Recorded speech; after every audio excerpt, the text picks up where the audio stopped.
नमस्कार मित्रों। ये दूसरा हफ्ता है जब हम वीकेंड अपडेट दे रहे हैं। लास्ट अपडेट में आपका रिस्पांस कुछ खास नहीं आया, पर फिर भी हम जाने देते हैं। और डेली डेली अपडेट को भी कम रिस्पांस आ रहे हैं, पर क्योंकि एक खुशखबरी और मिली है तो फिर मैं सोचा बता ही देते हैं। एक और आईपीओ लगा है और इस बार शायद मैं अभी बेचने भी नहीं वाला हूँ। अब क्या बेचूंगा, लिस्टिंग कहाँ पे होगी, ये जिस दिन होगा मैं उसी दिन आपको बता दूंगा। फिलहाल इतना ही काफी है कि एक आईपीओ और लगा है मुझे।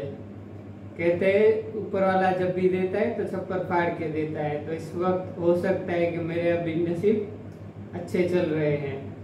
पर एक समय ऐसा भी था मेरे जीवन में जब मेरे साथ भी सब कुछ वैसा ही हो रहा था, जैसे किस्मत साथ नहीं दे रही थी। आईपीओ पे आईपीओ लगाए जा रहे थे, अच्छे वाले लग नहीं रहे थे, जो लग रहे थे वो इतना माइनस में खुल रहे थे और फिर चिपक गए थे। उनमें से एक था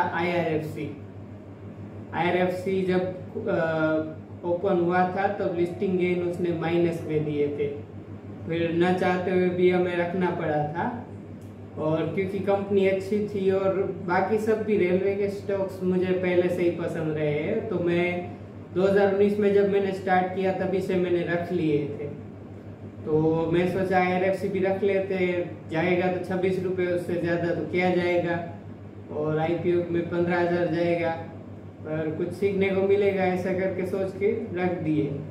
वो रख दिए अभी भी मेरे पास है। और अब उसका वैल्यू कुछ 150 रुपये के ऊपर हो चुका है था। तो इसलिए अगर कंपनी अच्छी है तो वो लॉन्ग रन में आपको अच्छा रिटर्न देगी। इसलिए जब आपको लगे कि कुछ प्रॉब्लम वाली बात है और कंपनी अच्छी है तो आपको उसे होल्ड करना चाहिए। और ये जो आईपीओ है उसमें भी शायद वैल्यूएशन अभी इतने पता नहीं है, क्योंकि अभी कुछ डेटा है नहीं मेरे पास।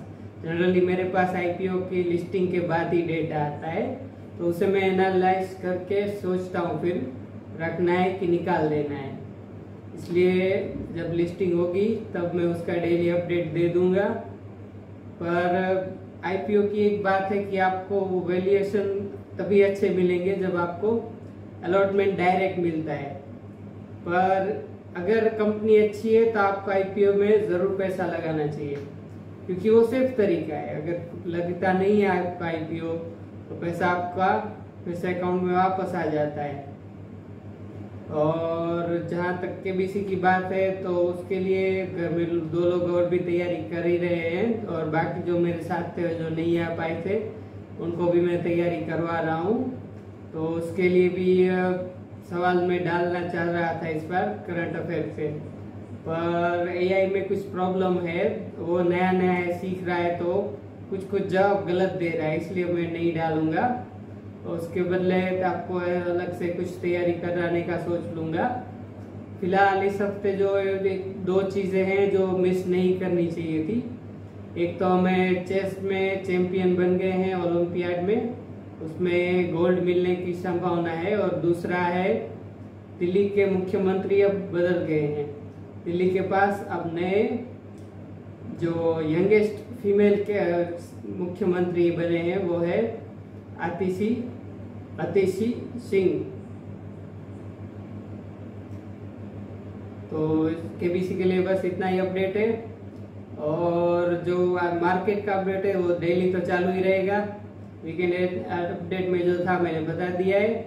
इसके अलावा आप लोगों को अगर आप कुछ और काम कर रहे हैं, जैसे कि एंटरप्रेन्योर है, किसी भी कंपनी में काम कर रहे हैं और उसका लिए आपको ग्राफिक डिजाइन या फिर कुछ और एडवर्टाइजिंग रिलेटेड कुछ डिजिटल मार्केटिंग या कुछ और जरूरत हो, तो मेरे यूट्यूब चैनल में सैंपल्स करके जो प्लेलिस्ट है वहाँ पे आपको मेरे सैंपल्स मिल जाएंगे। और मैं आपको जो मैं मल्टीटास्क करूँ तो उसमें जो दूसरी चीज़ें वो भी तो एडवर्टाइज करनी पड़ेगी ना, तो उसके लिए बता रहा हूँ। मैं ग्राफिक डिजाइनिंग, वेबसाइट और बाकी सब भी काम कर रहा हूँ, जिसका जो सैंपल्स है मेरे चैनल में प्लेलिस्ट में मैंने माय सैंपल्स करके बना रखा है। और इंस्टा पे एक आर्टिस्ट मितेश करके पेज है, वहाँ पे आपको मेरे दूसरे सैंपल मिल जाएंगे। और कुछ सैंपल चाहिए हो तो मैं जनरली थोड़ा सैंपल देने के बाद ही पेमेंट लेता हूँ, तो आप उसके लिए भी मुझे कांटेक्ट कर सकते हैं।